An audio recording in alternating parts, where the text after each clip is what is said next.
MMA or 20.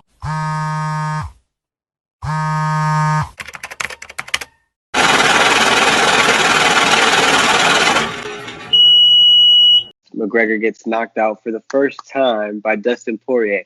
Listen, I actually put money on McGregor, so I'm not gonna sit here and act like I was super confident that Dustin was gonna do that. But I try to tell people, yo, Dustin is not a scrub, bro. Dustin, bro, he's so durable at 155. He has so much power. He's thick. His chin, Like, he got a good chin, and bro, he took some like, shots before that happened. Before he and finished and he can McGregor. box. He can box inside the pocket. Like, he's good. Like 2 weeks ago, we were all freaking out about Max Holloway, how he put the about how he beat the brakes off of Calvin Kattar, right? Everybody was like, "Oh my God, Max Holloway! I never seen a performance like that." Let's not forget, Dustin Poirier not beat the brakes off of, but I was Pretty much scared on for point. Max at some. I was scared for Max at some points by how hard he was getting hit by Dustin. I Yeah, was like, damn, like you should probably stop the fight. I felt bad for Max. Thought he was gonna get brain damage. he was So taking a lot of damage in that fight. so like it honestly it did not like what's the best way I can say this? It shocked me that he knocked out Conor, but it didn't shock me at the same time. I also thought that Mike Brown, ATT's head coach, had a great game plan for Conor, right? For With the sure. leg kicks. Well, he took him down in round one to let him know that, look, we can take you down. So now you got to worry about that. And then round two Mm-hmm. just came with the leg kicks. Boom, boom, boom, boom. It was a Got beautiful that plan. leg to where, yeah, it was over with. And then that's all she wrote. Knocked him out right there on against the fence. It was a great game plan. It was smart. It was brilliant. I thought they did very well. McGregor's first KO of his career. He's only been submitted. His other four losses. Yeah, that was his fifth loss. I mean, Dustin shocked the world, man. I was happy for him. I was happy for him, even though I had money on Conor, so I would have loved to see Conor win. Yeah. But I was happy for Dustin. I thought he did. I thought he did his thing. Yeah, yeah, it was a great fight, and like you said, like I was going for McGregor also, but at the same time, I wasn't surprised that Poirier won on the fact that I knew that in a kind of weird way that I knew that McGregor was gonna have a problem with Dustin on the fact that he was a southpaw because McGregor's used to using that left hand, and what he uses his right hand pretty much to um to use his range and to pretty much pick his Yeah, shots to like gauge the and distance. Yeah, yeah, and also to use that as a distraction at times to set up that left. yeah. Now the thing is, and when you fight an orthodox fighter, also like, you normally when you push off your front leg, you're moving to the power of your opponent. If you're fighting an orthodox fighter, if a southpaw is fighting an orthodox fighter, they're both naturally moving to the opponent's power when they push off that front leg. Now, when you have two southpaws, you've seen that Dustin was able to circle away from his power naturally Hmm. because his front legs over here now, and he could bounce off away from McGregor's left hand. So that helped a lot too. And then also that calf kick was open. It was a brilliant chess move, and like it was great coming from the coaches at ATT. And ATT's.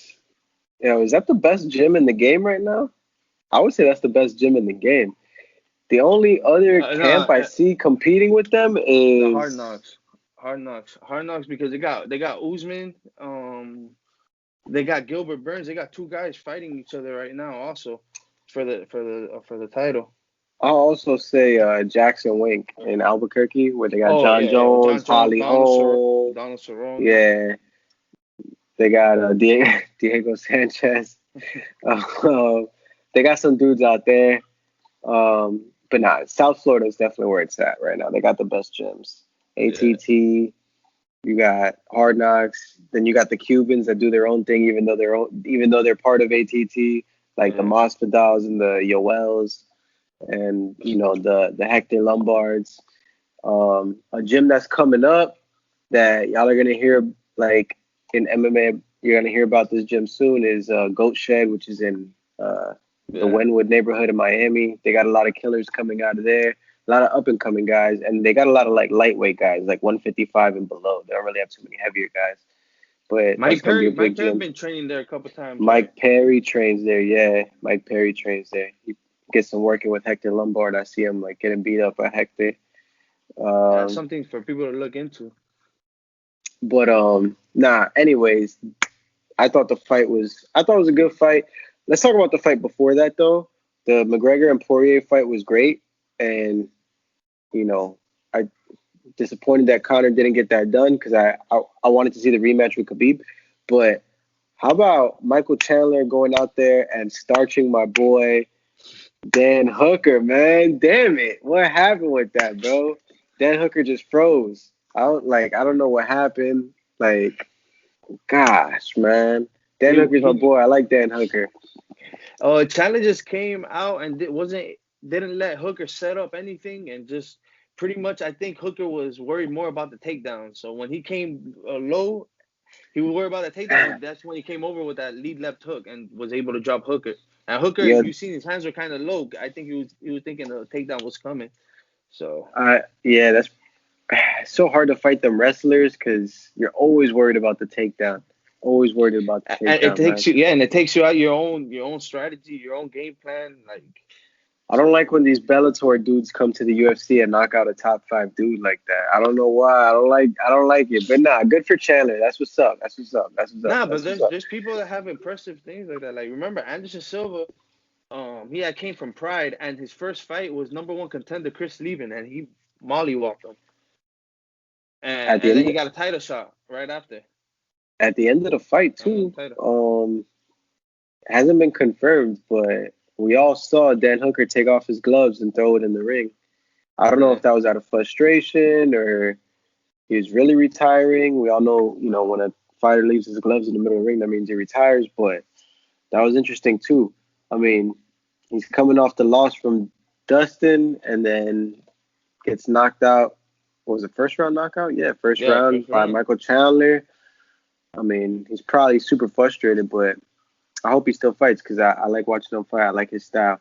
Like these breakdowns, make sure you look at the other videos that I have and subscribe now to our MMA 420 YouTube channel, now on Instagram at _MMA 420 _.